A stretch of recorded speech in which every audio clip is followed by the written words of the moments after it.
And when I was young, and things were so much easier. And when I was young, and things were so much easier.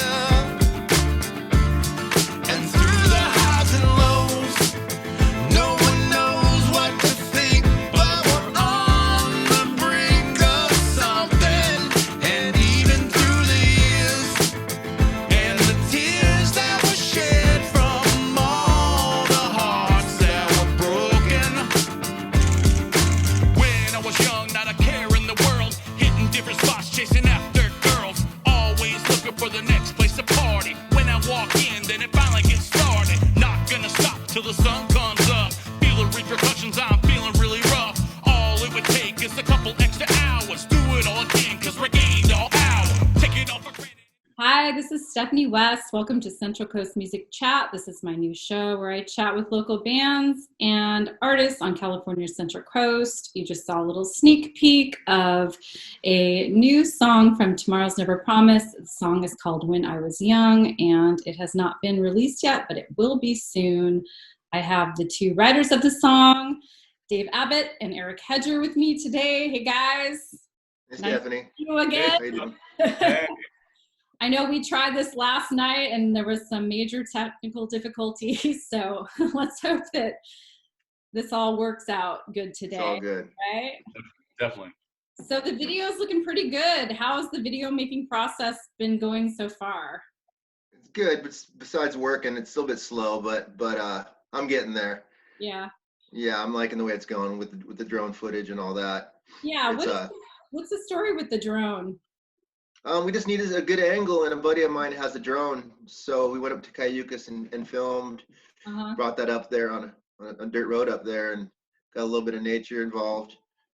You had And, mentioned something about somebody shooting off some guns. What Yeah, happened? we were approaching their property, and they didn't want us near, so there's some gunshots in there, but didn't phase us. So you get to Rock and roll. What'd you do? Yeah. Yeah. What'd you do? Once they heard Eric's rap, they just backed off. Yep. It was done. Yeah, mean. Yep. Oh my But God. it was good. It was good. We appreciate it, John Strom. It's pretty cool angle. It was really fun. Really fun. So is he a friend of yours, or does he have like video? Yeah, he's a. Uh-huh. No, he just has a drone, and he's a musician. He's a really good musician. Yeah, he just hit me up at the gym and said, if you need some good drone shots, I like your stuff, your video work, the stuff you've been doing. And I just took up the offer, and it's a good, cool angle. Yeah, It's nice when all the artists and musicians can all work together and just kind of combine their skills to help each other out, because it's kind of like everything has to be like do it yourself these days. So it's pretty cool that we all kind of work together and use our skills to help each other out. So you guys met on Facebook, right? And you've been together for about a year now. Yeah, about a year. Yeah. So how'd you when you guys met, how did you decide that what your sound was going to be? Did you just combine elements of all of your experience from the music that you had made before and decide to just like make some kind of a new project? Because you guys have a unique sound. Yeah. Thank you. For me, I think I was looking for someone that was serious about making good music. And I had a lot of writing. I had a lot of templates. I had a lot of beats. I had a lot of ideas. Mm-hmm. And a lot of the ideas that I fished around, a lot of the local artists I worked with just weren't serious about doing anything about it. And I saw a post of Dave playing guitar on one song and singing, and I was very intrigued. I thought he had a great voice. I thought it was a good sound. I thought we could blend good together. And the first song we did was Existence Defined. Okay. And I actually was emailing him, texting him when I was on the road working. So he was sending me, stuff he did on the song, and I was sending him like stuff back, and we finally met up when I got back into town, and it went from there. I think everything that we're doing is a progression. I think when you do music, I think if you settle for mediocre and you can do better, I think you're failing yourself. Like if you want to do music, go into music full bore. You know, like I don't think we don't fail when it comes to music production. At least I don't. I know David doesn't. So that's how we approach it. And I think if we have 10 or 12 other songs that we've done that we haven't done anything with because we haven't found the right element, with those. So the songs that we have put out, we found that right element and that right balance, and it worked. So that's what you've heard from us so far is what has worked and what was the right element when we produced those songs. I feel like we're just getting started with this. It's just barely even got out of the gate. It's a fresh perspective of a different kind of something I wouldn't normally write to, is what Eric comes up with. But that's what's great, because it can spark a whole new place I would never go. It's really interesting to see what will come out of it. So you've been in several bands before this, Dave, and then you went solo, and then you met Eric. So you had this song that came out, Golden Rule. Is that one of the songs that you heard, Eric, that kind of like caught your eye, or caught your ear, I should say? That was a second one. The first one I heard, I think April, his friend, and him wrote together. Yeah. And he sang it by himself, the one I saw. Okay. And I did see him perform the other one together with her, but the one I saw him perform by himself it grabbed me.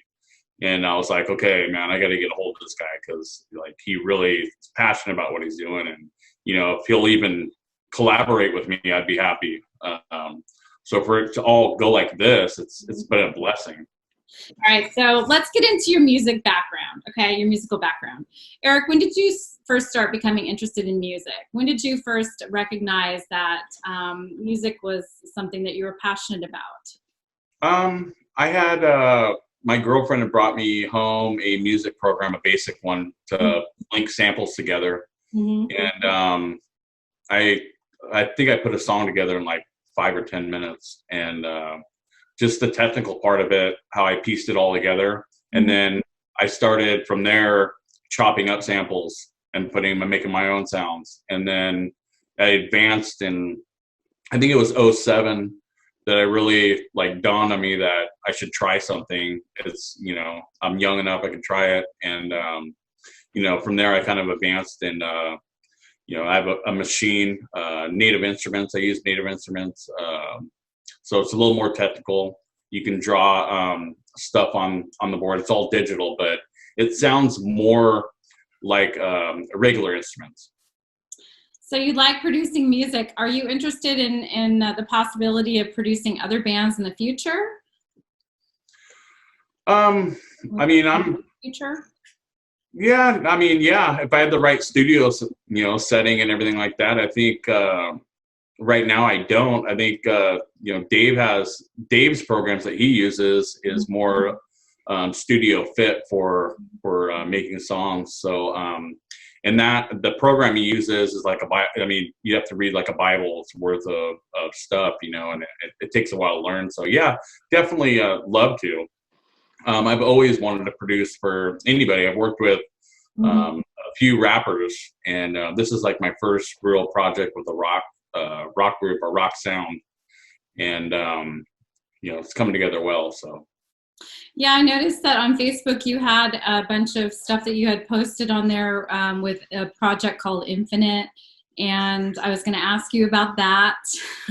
He is infinite. Yeah. I'm infinite. Yeah. Okay, so it's just you are infinite. The art known as Infinite. Yeah. Yeah. Yep. And I got the license plate to prove it. Yeah. Oh, okay. Yeah. Watch the video. No. Yeah. It's too late. He's on the hood. I'm sure if it was the band or just you. So it was the music. Yeah, I came up with the name, and then I made it Infinite Music. So I have a SoundCloud page with Infinite Music, and that's more all my hip hop stuff. Right. So yeah, my good stuff. So people can find you there on SoundCloud. Yeah, Infinite Music on SoundCloud. And you came out with a few videos. Some were serious, some not so much, right? Yeah. My famous one, I guess if you want to call it famous, is Never Get Enough. Mm-hmm. I filmed it in Venice Beach. Right.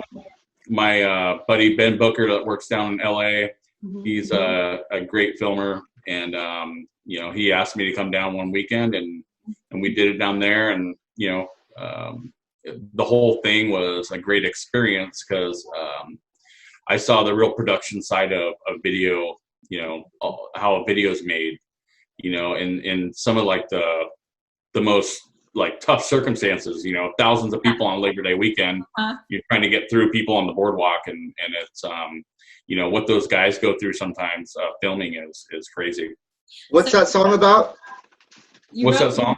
Is it about the booty? Yeah. I was going to say, so it's a really funky ass song, and it's a great catchy song. So you wrote the song? My friend Seth Cowan did the music, sent it to me, and I wanted to do a little couple projects with him. Yeah. He's a musician out of Angels Camp, California, and he sent that to me, and I wrote it in like 10 minutes, and after a couple demos, doing it over and over again, it became like a really good song, and my friend Ben asked me if I wanted to come down and do a video, and I'll show a clip of this video here, and so people can kind of get an idea of you in action. I can never get enough. I can never get enough. I can never get enough. I can never get enough. Never get enough. Never get enough. I can never get enough.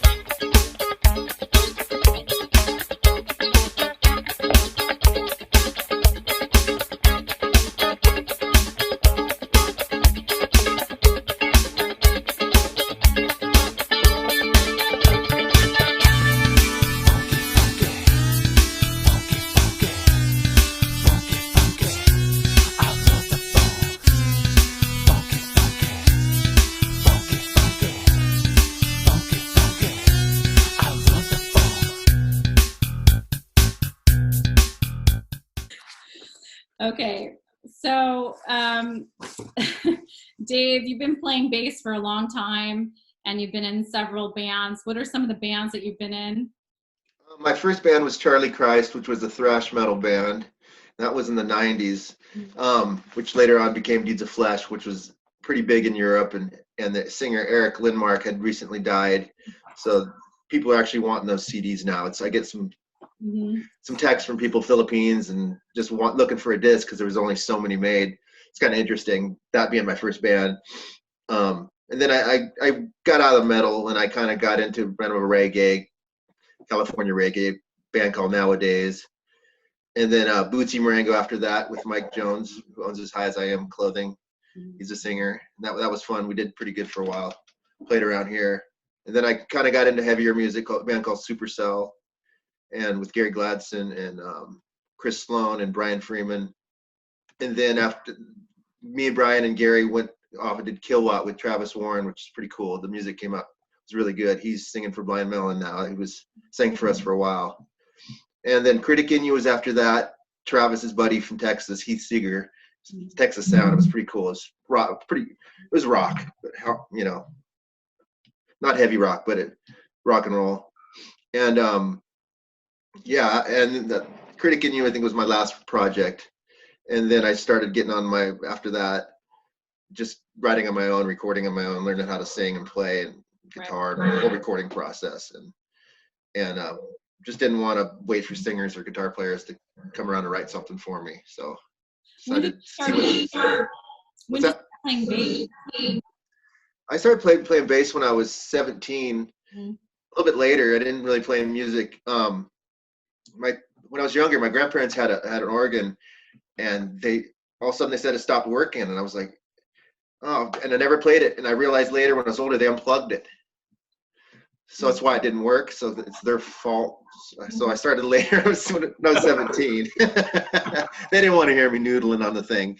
So I got back into music later on. But yeah, so 17, and about 3 years later, I found out I started playing in Charlie Christ in the band, and it was pretty quickly. I just learned pretty quick, really enjoyed it. Trying to make up for lost time. Both of you guys always loved music since you were kids. I mean, have you been into music since you were little?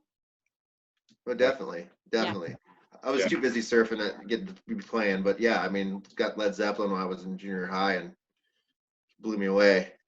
What about you, Eric? Yeah, I would think I was more growing up as more Bee Gees, Michael Jackson, Nile Rodgers, Duran Duran, those kind of bands. But I also listen to classic rock too. I love Zeppelin too, and I like different stuff. Like, there's a Beatles poster behind me for a reason. Like Paul McCartney, I think the way he put together songs is amazing.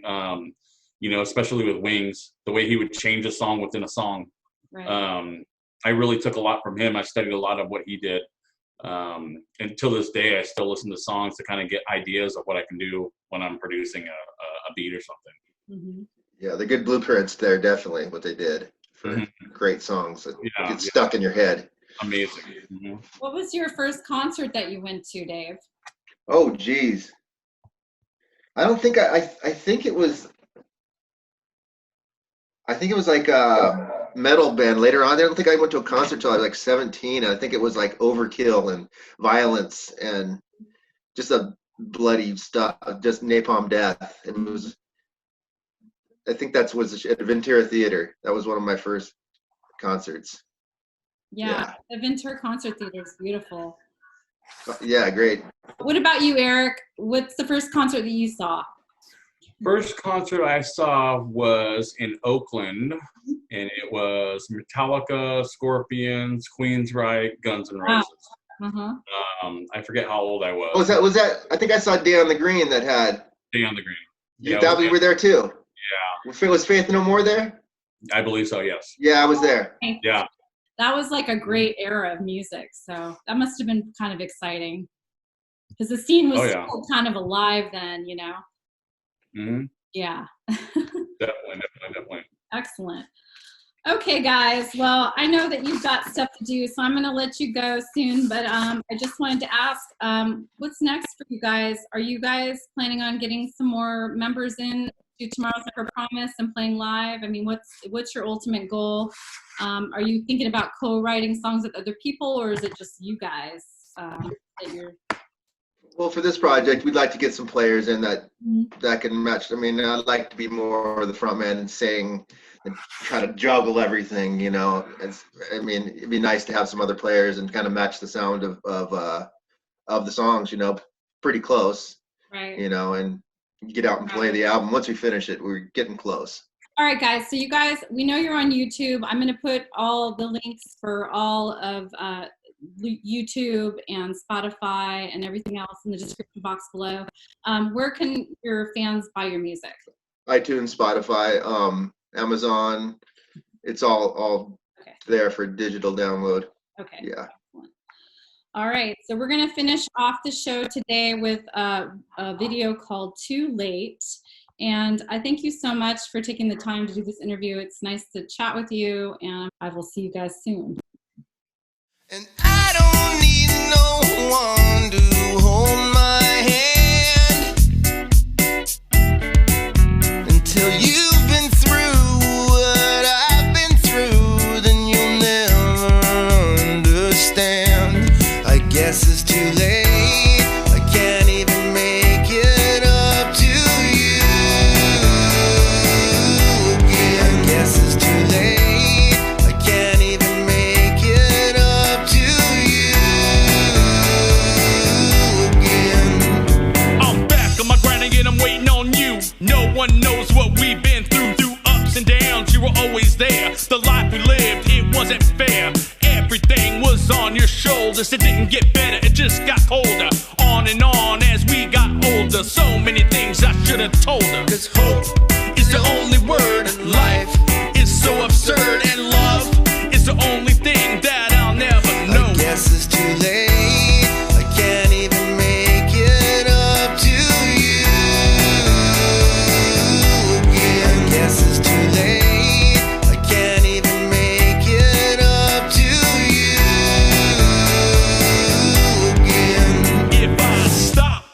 Will you go pulling the strings with no control?